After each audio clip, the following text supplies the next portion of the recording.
Welcome to Black Businesses Matter, a podcast about why Black businesses matter and the benefits of collaborating and advocating for Black businesses to drive impact. Each episode will cover legacy, hope, Black joy, funding sources, cultural shifts, equality, and so much more. We will provide inspiration and action while spreading some joy to a thriving community of Black business owners and leading thought leaders. I am Larvetta Lofton, your host and the founder of the L3 Agency. Known as the brand maven who transforms organizations with her storytelling prowess, meet Larvetta L. Lofton, host of Black Businesses Matter, a podcast about why Black businesses matter and the benefits of collaborating and advocating for Black businesses to drive impact. All right, everybody, welcome to another episode of Black Businesses Matter. You all, this season is all about Black mental health. Well, more so wellness, because we really want to talk about being well in this space. And so our next guest, I think, is doing something extremely unique in the way that she is providing wellness for product. And it's crazy she doesn't know this, but I actually was stalking her before we actually booked her. So I'm like, oh my gosh, I just looked her up. So I think that's incredible because people are getting wind of her and the business that she is. But Jordan Nash is the founder of the Squared Paper Company. And she's dedicated the business to mental health awareness and education. Raised in a challenging environment marked by her parents' divorce and her brother's untimely passing during college, Jordan's life experience fueled her passions, which I really love to hear because I believe that, our tribulations really do turn into purpose. And so growing up as the only underprivileged Black student in a private school, she became an activist for diversity in all aspects of life. She received a scholarship to attend Spelman College. She's my AUC sister, guys. So, we had this whole HBC love before she got onto the show. So you're going to feel that. And so she's aimed to establish a needed mental health program driven by her father's battle with bipolar disorder. So today, you guys are going to hear from the creator of the Square Paper Company that creates a more inclusive and mentally healthy society by breaking down barriers and spreading awareness with the use of her journals and ADHD-friendly planners. And I will say this, Jordan, that I was excited because I am a journal junkie. Journals have allowed for me to be able, at the time it was a diary, to allow for me to cope with the toxicity within my family. And so I have probably a box, Jordan, of like 15 to probably 20 journals of my life. In fact, I think I said I was going to put this in my will that please burn them when I leave. So welcome to the show, Jordan. Thank you. Hello. I am happy to be here. We are definitely women of the same roots because I also have a box of journals that I swear I tell people that either you all are going to be able to do a great biopic of me based on these, or please someone set them ablaze. So Jordan, you feel the same way. I said the same thing. I said, literally, my cousin, I'm trying to have him to take care of everything. And so I told him, I said, there's one final thing I said that's very serious is this box. And he was like, what is it? I said, it's all my journals. He was like, ooh, this is good reading. That could be good reading. No reading material. No reading material. But I definitely want to dig in because I think I really want, this whole season we've been talking about wellness in this place of like being a business owner and a Black business owner, because we just haven't had the permission to be able to do that. And that, many Black businesses, start their business through that level of pain. So I do want to talk a little bit about growing up in this place that you were in how you were able to cope with that. Because I think that's the thing. Like, I want to know, like, seeing your parents divorce, And then, of course, seeing your father battle with bipolar disorder, and then your brother. Like, how does one recover from that to produce this company? I think it is such an interesting story. Like it's like my like weird little fun facts about myself because the advice that I always give people about how to survive it is like don't do what I did. And so I think so I actually was like I guess the child of two divorces. My biological parents divorced when I was like very young. I don't even recall them ever having been a couple. And so as I got older and I was approaching like the end of middle school, early high school, and I like became aware of my father's struggle with bipolar disorder, he was not in the same household as me. So there was always this like through the looking glass, where your parents, like my mother and my stepfather, tried their best to try and like keep me and one of my siblings like deeply contained from it. But at a certain point, like things just start to spill over. And because I'm one of, there were 8 children total. Okay. You then start getting into this like tiered system where like the older siblings, like we're aware of things and now we're keeping secrets from our younger siblings. And so I'm one of those people that like, I got hyper focused on school and like achievement. And that became my coping mechanism. If I could like excel in school, if I could get the A's, if I could be in all of the activities, then like I would be fine. And as I aged and as I got older, and then ultimately when I got to college, and then I ended up my mom and my stepdad got divorced when I was in college, and then less than a year after that, I lost my brother. All of that stuff eventually starts crumbling down around you, especially once you get to the point where you're no longer in these like normal academic environments. And so I think 2020 was like this big turning point for me and learning how to really take care of myself and everything I was going through, because I could no longer focus on school. Like I have my degree now. You've achieved all of the things, and all of these feelings are still here, and you're still drowning in all of this. And that's when I think I started taking like the journaling serious in a different way. I'd always been really into bullet journaling when I was in school, and graphic design was my other hobby. And so that's when like I got into notebooks. But the idea of starting a business with it and using journaling in that way and like focusing on prompts and like digging into my awareness and like being intentional about like hiring my own therapist and like really looking at the environment I was surrounding myself in, that I think that was like the shifting point when I no longer could use school to cope. And so I think there isn't like one core solution to surviving these different things. I think one of the answers is survive. Like, and however you choose to do that, I don't think there's ever a fault in how people choose to get things through things in the moment. But I think being able to take a look back at your past actions and how you chose to get out of the heat of things and really taking stock of what that took from you and figuring out how you can best recover from it is one of my core focuses at this point in my life. Is just really taking stock of the ways in which the coping quote unquote mechanisms I was using were harmful to me, even if they weren't harmful in the typical ways, because, you know, there are a billion ways that people choose to cope with trauma. Some of them far worse than like focusing on school. But I think people never really take stock in how they survive things. And then giving yourself permission. I really had to give myself permission to like relieve myself of guilt, and to relieve myself of the idea that I had to be resilient. I don't believe in being resilient very much anymore. When I'm upset, I always tell my friends when I'm upset, like, I'm going to go cry about it. Like, absolutely going to go cry, because I spent so long removing that self from me and like not giving myself any of that space or holding any of that space for myself. And so just knowing like where we are today, and I just want people to also, and I'm going to ask you this, underneath all of this, like when I read this, I was like, wow.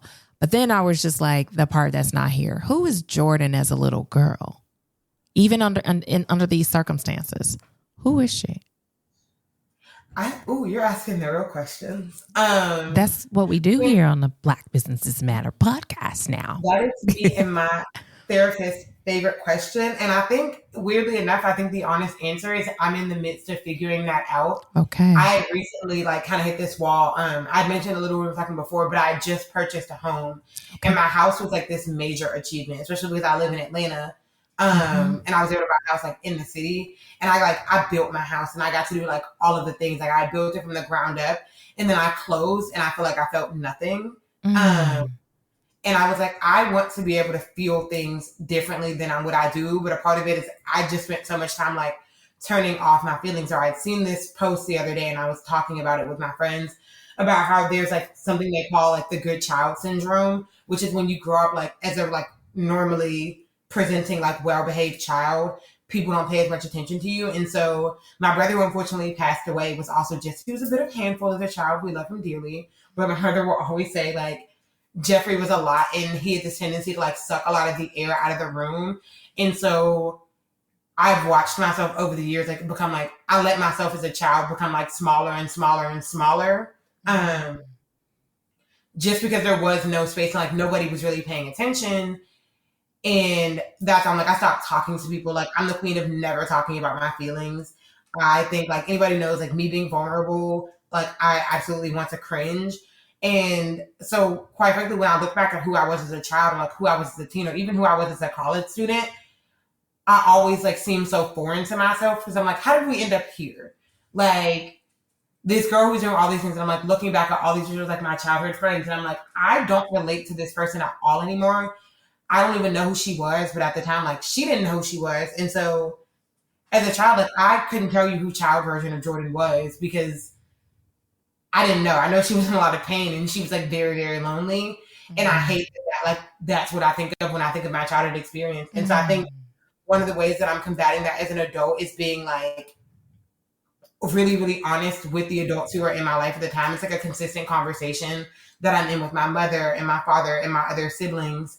And it's a deeply painful one. Probably one of my least favorite conversations to have with my mother is talking about the realities that like, hey, like you didn't pay me any attention as a child, and seeing the way that like it flares back up in our relationships, or the way that like I'll get triggered when like little things happen. And learning how we can really start to unpack that as a family, because you can't go back and like change time. Like we cannot go back and change the way we raise as children. Right. There were a billion things that I'm sure my mother would do differently, but your parents do the best that they can with what they have. Right. And unfortunately, I just didn't grow up in a situation where my parents were super well equipped. And so, you know, my mother did the best she could. Like when my father's bipolar episodes like started becoming very present and like very aware, she immediately like, I'm putting my children in therapy because I don't want that to like deeply impact who they become as adults. There are so many other things that need to happen besides just putting your children in therapy. And so now I'm on this really interesting learning journey of figuring out like who I am now and like what hobbies do I enjoy. Like I know I really like journaling, but like who else am I outside of, even outside of the businesses I run? Who am I outside of the businesses that I run and like the job that I have? And I say, Jordan, like I love that you just said, I don't know, I'm just figuring it, because sometimes we are programmed to say what we need to say. And you being able to do that. And I bet, now I ask you this, do you, and I'm only asking you is because I find myself doing this, do you go back and read your journals from those moments? I do. Oh my goodness. I literally and I haven't done it in a really, really long time, mostly because I think sometimes seeing the way that you think when you're like really in the midst of like the trenches and like really going through it, like sometimes it scares me to like see like where I was, and like sometimes you're in awe and I'm like, wow, like we really made it out of this, and sometimes it's scary because you're like, how did we ever end up there of all places? But the other day I was going through a bunch of my old notebooks because I was making like a cute TikTok. I was like, oh, like I want to rank all of like the spreads that I used to make in my bullet journal. But I forgot that one of my bullet journals had turned into a regular journal.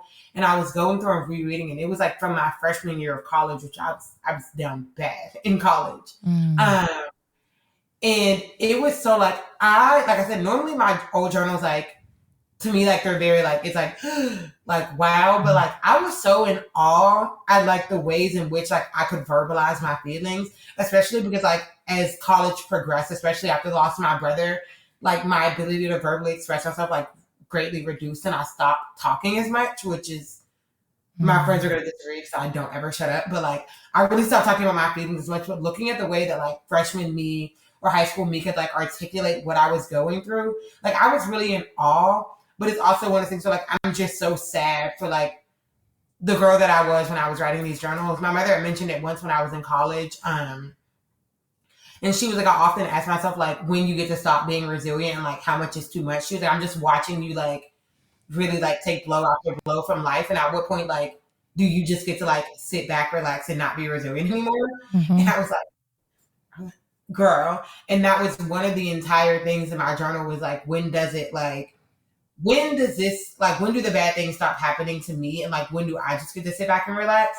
But I also now look at my life now and I'm like, I don't think that I could have fathomed that I would live the life that I live now when I was writing these journal entries as like a freshman in college, especially because like who I became and what I wanted to do. Even if I feel like I work in like creative spaces and industries, like in my 9-to-5 job, or like my first ever business was a graphic design business. I had never opened Photoshop a day in my life, my freshman year of college. It was not something I was interested in. It was not a hobby. And like a short year later, I'm like running a graphic design business, and that graphic design hobby that I started in college afforded me the ability to build an entire flourishing business, which gave me the jumpstart to also run the Squared, which gave me the jumpstart to like end up in senior level positions in like corporate tech spaces, which afforded me to like buy a house and live in Charlotte for 8 months. And like, I got my first, it's funny, I was petrified of driving for years.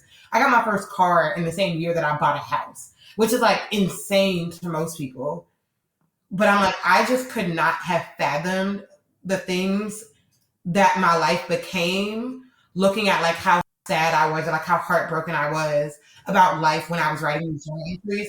So it was like a very full circle moment. I actually sat down the other day. My mother, when she was recently in town, actually brought me some of my brother's ashes so I could like have them in the house with me. I feel like I wanted to bring him home. So Jordan, let me say this, because what I want to make sure happens is that in your story, so people understand this, is that you also had a job, right? In tech space, but simultaneously working on this journal business, right? Is that what I'm hearing? And so, yes, still actually had that 9-to-5. It's my favorite one on the planet. Okay. And so I think it's important to be able to highlight that, because sometimes what ends up happening is that people don't understand that you can build a successful business while also working for a successful company. Oh, absolutely. The advice was given to me in 2020, and I was actually full-time in my business at the time. Okay. But it was given, I had taken like a business mentoring class. And one of the advice she gave to everybody was like, don't quit your day job. I think that the ability to have a day job and run a business on the side is one of the greatest things that Black business owners can do for themselves. Yeah. If they're poised in position to be able to be disciplined. Yeah, you got to be disciplined, though. It requires so much discipline. It does. But if you can fight through it and you can do it, the amount of leverage that it gives you in other spaces and to be able to achieve, especially if you're someone who is in, like I said, my first ever business was in a service-based business. So you have a lot more control in a service-based business of like your income. Because anytime, like if I needed to make some money, if I needed a bill paid, like I can go out and find a client and like you price your services right. One client will at least, one client will pay the gas bill and you'll be right. But with switching over with notebooks being e-commerce is so up and down. It is so inconsistent. It is. Some days we were riding the top of the moon and notebooks are flying off the shelves. Some season it is very, very slow. Yeah. And you're just always kind of at the mercy of whatever the market is doing.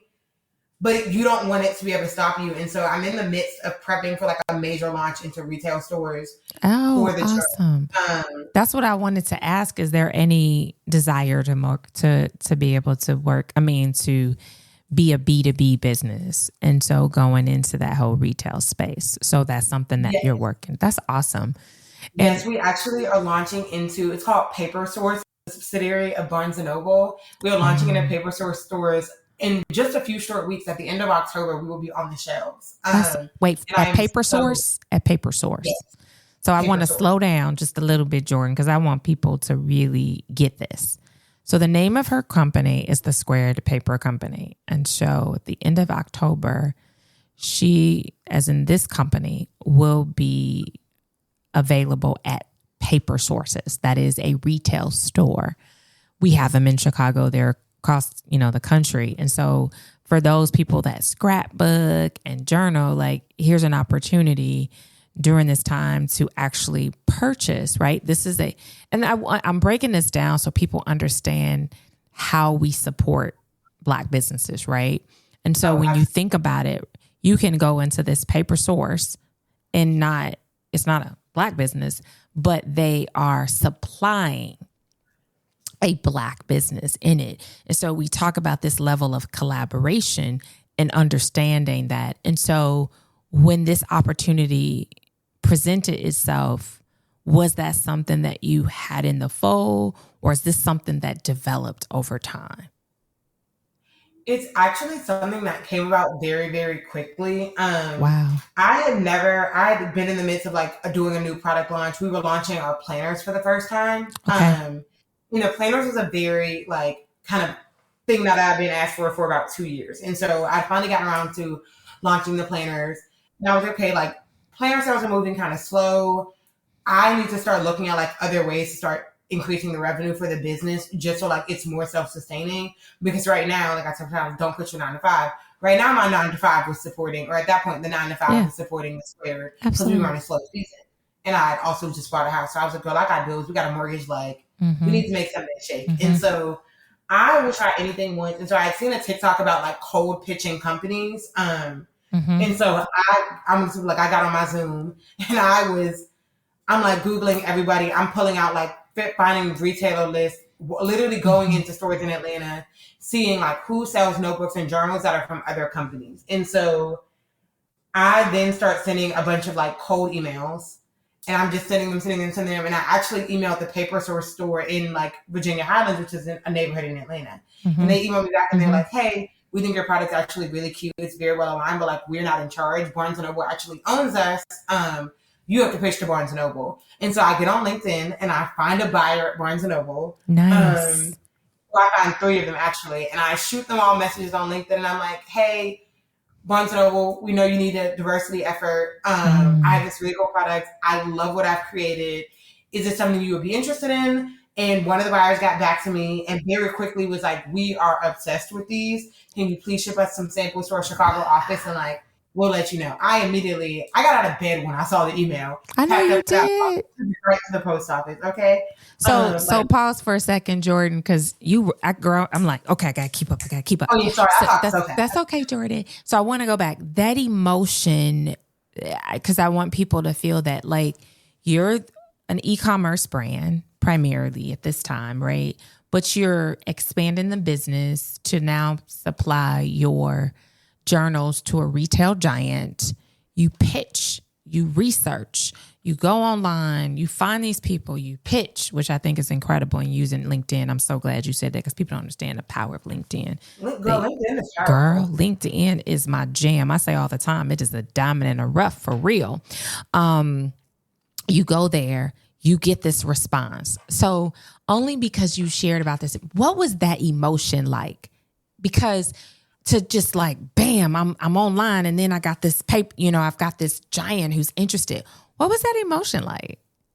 Girl, I could have screamed. I think I did scream, actually. Okay, that's what I wanted to know. I was like, I feel like you had to scream. Like, that's a moment that's like... But there's also like this moment of like suspended disbelief because I'm sitting there like, is this a scam? Like, is this really her? Like, I'm double checking the email. Yeah.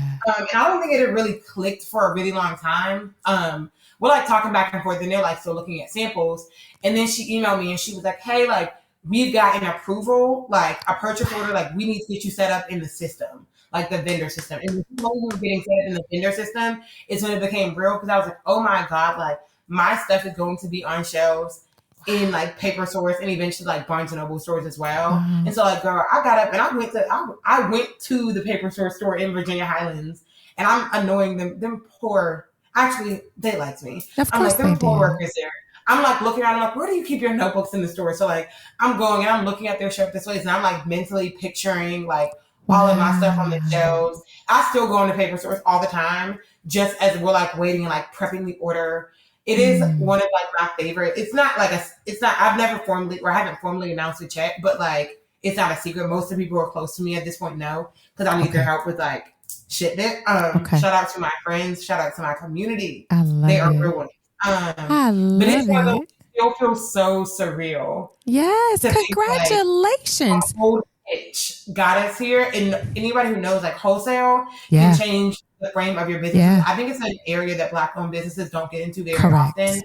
Yep, I Because a lot of people totally don't know agree. how you get into it or like how you get into that space, but it can really change the game for your Yeah, business. The amount of like revenue that you can get from doing wholesale, I life love changing. that you're, And it really allows you to be able to focus on like I can experiment a lot more with my like business like B2C customer lines because I know that I have the Barnes Noble orders on the back end and they're like really supporting a large part of the business. mm-hmm, And I think something that keeps people away from doing wholesale, they get scared that like they're like, oh, it's like drop shipping or like, oh, it's mm-hmm, not branded. I'm like, no, my like it's the square products are just sitting on a Barnes and Noble and paper source shelf. Like very much still my stuff.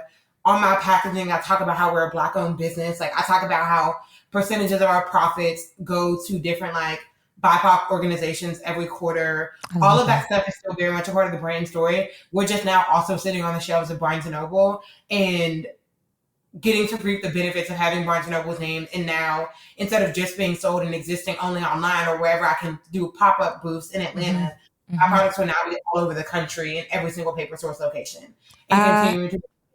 when I And tell that, you, that is huge, like huge. I mean, and so I just, guys, if you are listening, thesquaredpaper.com, the squared.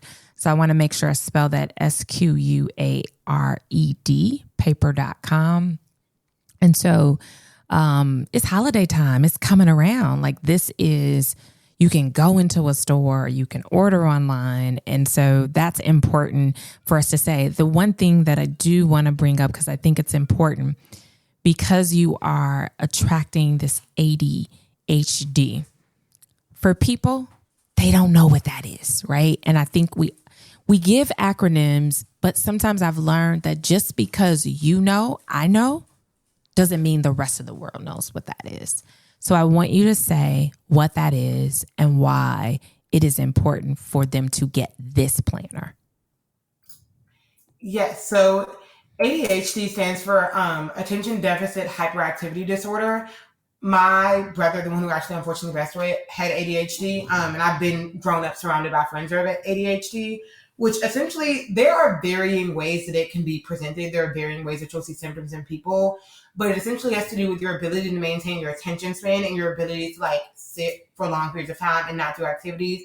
But like I said, how it presents itself is one of those things that will look all over the map. One of the things that I always want to encourage Black women to do and mothers of Black daughters is to really, really look into getting their Black daughters tested for ADHD because it presents very differently in Black girls than it does in a lot of other subsets of populations. And it's very oftentimes overlooked. It's the same way with a lot of like spectrum disorders. Like autism presents differently, OCD presents differently, even like depression presents differently. All of these things are very different for young Black girls than they do for other people. So it's something I always want to encourage people to make sure they're like, if you have children or if you even suspect that you might have it, to really looking into getting professionally tested because the world of resources that you can open yourself up to when you have that diagnosis is life-changing. I think a lot of people are scared of diagnoses. And of course, with the way that mental health is treated in America, I absolutely understand why people are afraid of having like diagnoses on their paper, but you're cutting yourself off to so many resources if you don't have that diagnosis. And I mean, like there are people who look like people who are in the gifted program who probably have ADHD. Yeah. And kind of I think I have a little bit of it because I have issues with just being still from attention. So I think that you're right. I think it's definitely, but you know, we kind of used it as I felt like it was, I don't know. It was like, girl, you got HD. You know what I mean? ADHD. Like, oh, okay, I do. Right? We self-diagnosed ourselves, but I think it's something because of, and I don't know if this is true, but which is why I want you to blend it with the journals. There was only journaling that allowed me to settle the brain. Mm-hmm. That was when I'm able to like, okay, let me take a breath and let me write. And so, because the thing about it, Jordan, that Someone had asked me about journaling, on your computer. And I said, the difference is for me, it's the writing exercise. So I'm not, right? It's the pen and paper. And it's the part where it's no judgment, right? When you write and type, for some reason, right, it's going to autocorrect, right? It's going to suggest a word nowadays. Whereas when you journal with your pen and paper, there's no judgment. If you misspell a word, you just write over it. Who's going to judge you? Nobody. And I think that's the part, to your point, of people who might be driven academically, that it gives you permission to make a mistake. And I think that is one of the core premises with the planner, is like place to create mistakes with having, like, without the inclusion of guilt. When I was developing the planner, I have tried a billion different planners. None of them ever work for me, because if I miss a week and I'm stuck in that spread, if I miss a week, now I feel bad because I've messed up my planner and it's not perfect anymore. And now I'm not touching this planner. And I mean, the amount of money that I've wasted over the years on planners is sickening. And so when I was creating the planner, which is also known as like the perpetual planner, the way it's set up is the 52 weekly spreads are entirely separated from the 12 monthly spreads. And all of that allows you to choose your own start days. You can choose your own start dates. You can circle what days of the week that you want to participate in and what day you're starting on. And if you miss a week, that's fine. If you miss a day, that's fine, because you can literally just fill in on the next day and just keep rolling through it. And you're not stuck in the rigidity that normal planners come with. So it removes the guilt. You mess up, you skip a week, it doesn't matter. It's not going to waste. You can literally pick up where you left off and circle. If you went from Tuesday to Thursday, just circle Thursday and you're there. And there's no issue with that. And you don't get caught up in all of the stress that I really experienced using traditional planners. And I also wanted to remove all of the distractions from it. I think a lot of people do planners and they have like all these bright colors, or they have like quotes in them, or like they're either quotes or they're scriptures, or they're like habit trackers and all of these things. And I wanted none of that. I wanted a place to write my tasks and my schedule and have nothing else there to distract me. What day is it? What do I need to get done? Yeah. When does it need to get done? Yeah. And if you want to add in, because my roots came from bullet journaling. If I wanted to then add in habit tracker, if I wanted to add in all of these extra things that were just for me, I left plenty of notebook pages in the back that are dot grid, so I can add in that flexibility or any additional spreads that I need that work for my individual brain. But everybody else wasn't stuck with all of these spreads that only worked for me. I think that's powerful, because you're right. I mean, I don't even want to tell you, because I'm gonna tell my age, but it's okay. I started off with the Franklin planners. Do you remember that? You probably don't, Jordan. And so it was Franklin Covey. They had a store, you would go in there, and it was really felt like for executives. Like I was like, oh, I'm an executive. I've got a Franklin Covey, right? It was like part of that. And that was the time where I wanted to be considered like serious, like I'm a serious executive. And then, Chainers, they changed, to your point, with color. But the thing that Franklin Covey did, which is more like you, was like, it would give us the planner. You got to Google Franklin Covey. It would give you the, what is it? The monthly calendar. And then, and then it would just kind of list out, I think it was a man who built it, because it was like, what's your goals for today or something like that. And I felt like, I think when you said it was, and I'm pulling it up because I'm pulling it up too. Yeah. To showcase like this idea of like task. And I think from that standpoint was why I liked it, but it was also in this, in this case, and then it was a pen, and it was, so it was the whole thing. But the part that made it attractive in the way that it was like, it was, if you look at it, it was like 1, 2, 3, 4, 5, but it was no stickers. It was no creativity. Right. It was like, you're going to get your work done. And so that was the part that I thought was, was sharpened. And then they started coming out with the cover, different colors and things like that. So I recognize that I'm glad that you've identified planners of people, because I think that when you are naturally creative, right, you just need to stay focused. So the funny thing is, currently I have a notebook and it's just simple line pages. Don't tell me. But one of the things that I had to do, Jordan, and I think, which is what I think your planner's doing, is like, I just want to focus on that one thing. But there was a book that I read called The One Thing, because sometimes we're trying to accomplish 10. So for example, if you know that your weakness is, and I'll speak for me, like money, right? At one point, it was like, I didn't want to deal with the spreadsheet first. I had to undo why, because you were just unfamiliar with it, right? You knew how to be creative.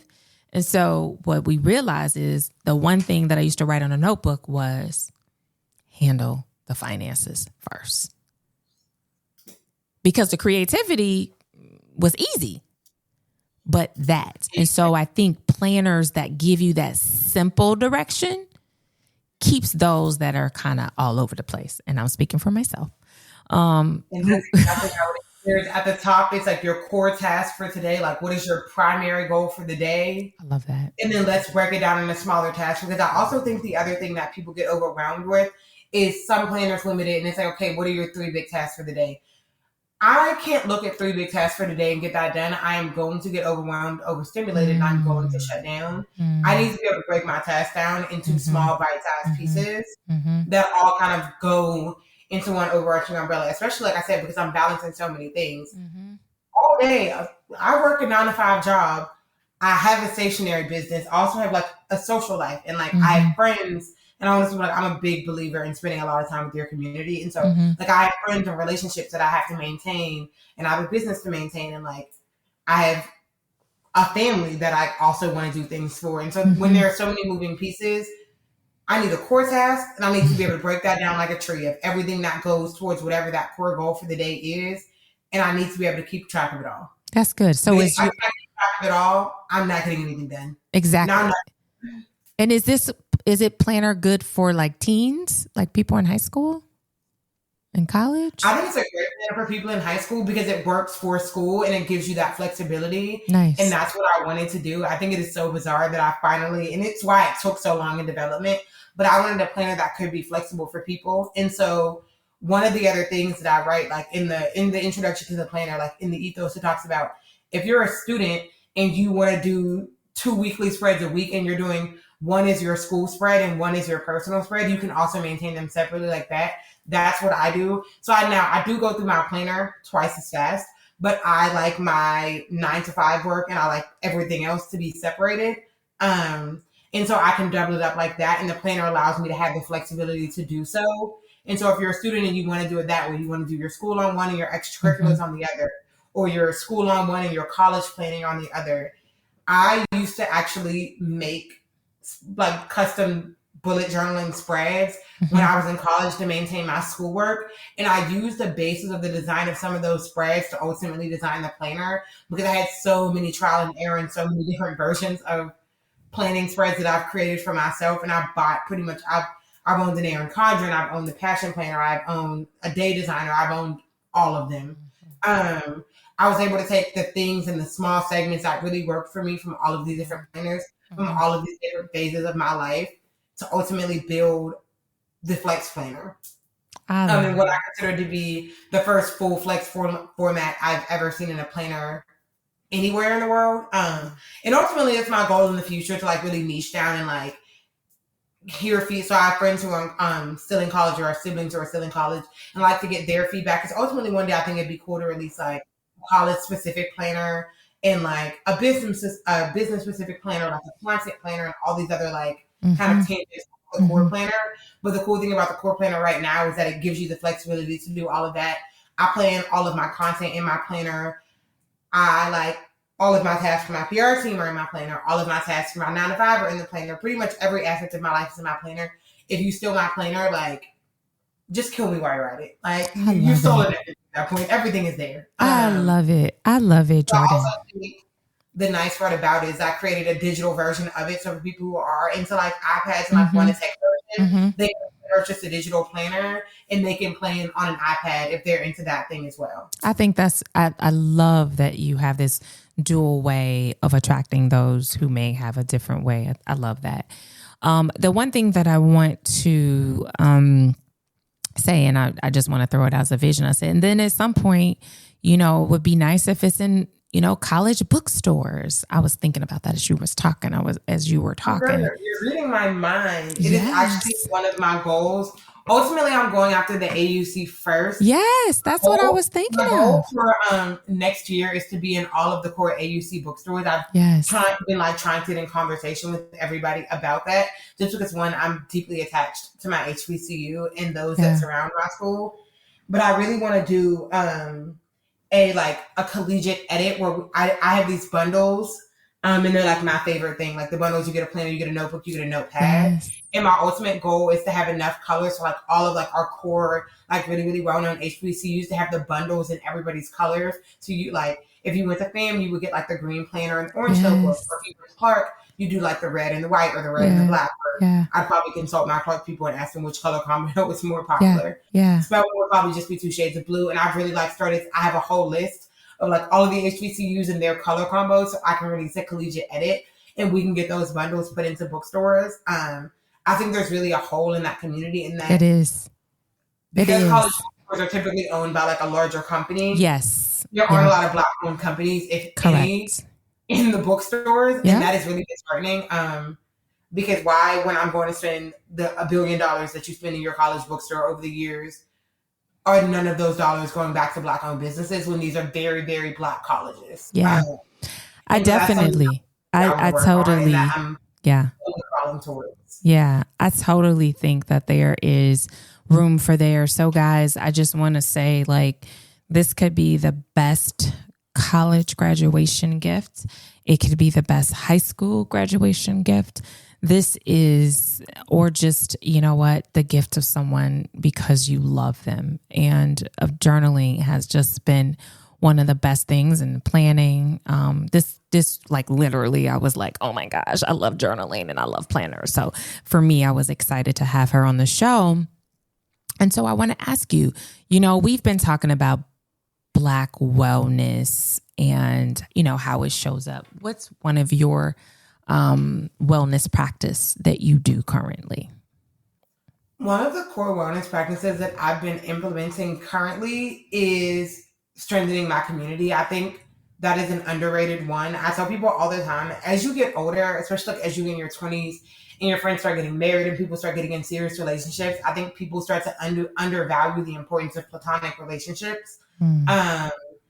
And I feel like I think everybody falls victim to that, especially like as Black women, because of the way like we're expected to show up in the world and what we're expected to give in relationships.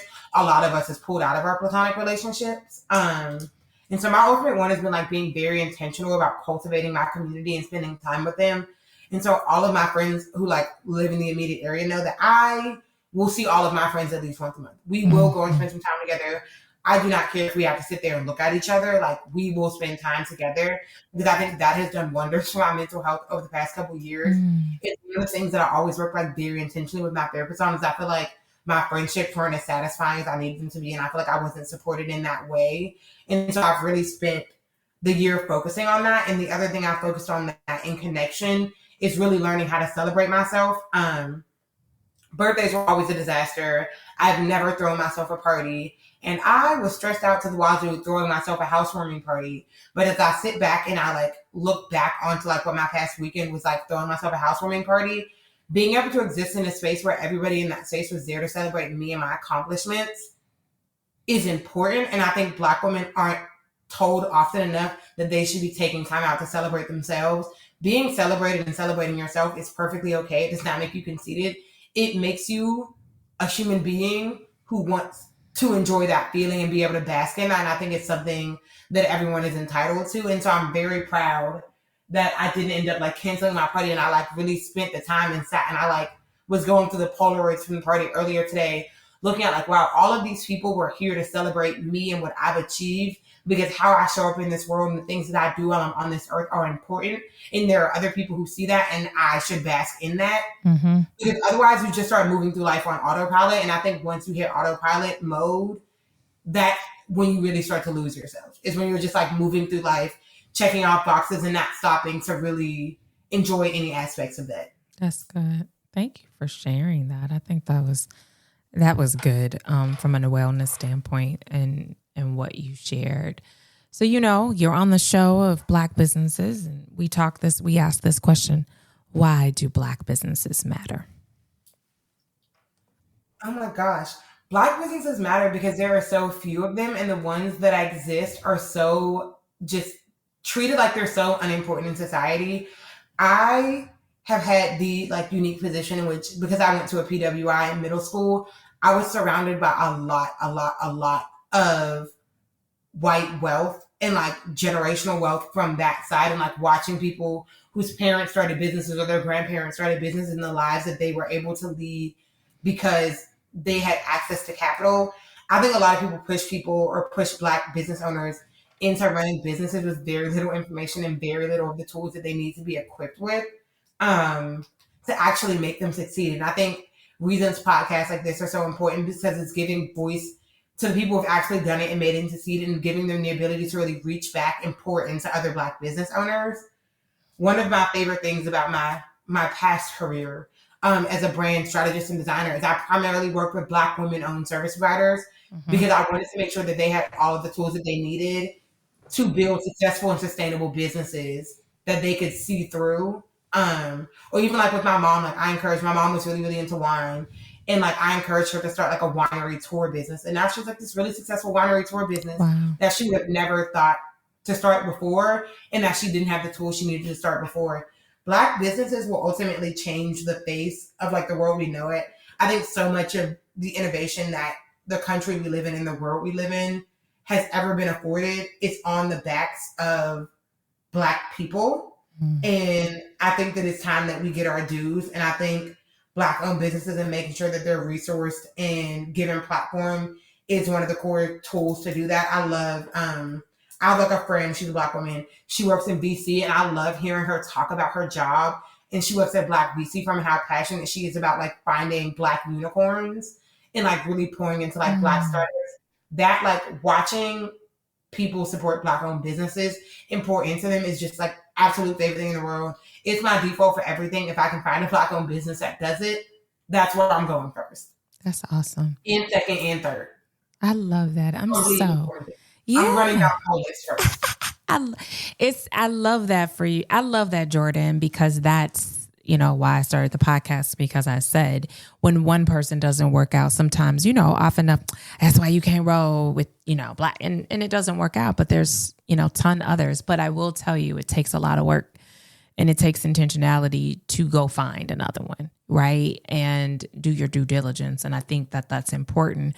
And that's one of the reasons why we started this podcast, is because we don't want people to say, well, I don't know any Black businesses. And, people can point them into a podcast and really know that they can get that and gain that and understand that you can work for a company, and they want, if they're making specific diversity goals, and they can say, hey, let's go on this podcast. They've got some businesses. Maybe we can reach out.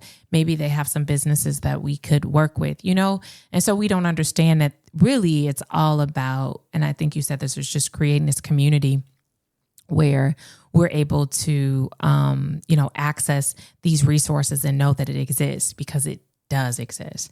So I do want to ask you this as we close. What brings Jordan joy? Oh, what brings me joy? There are so many things that I've recently discovered that bring me joy.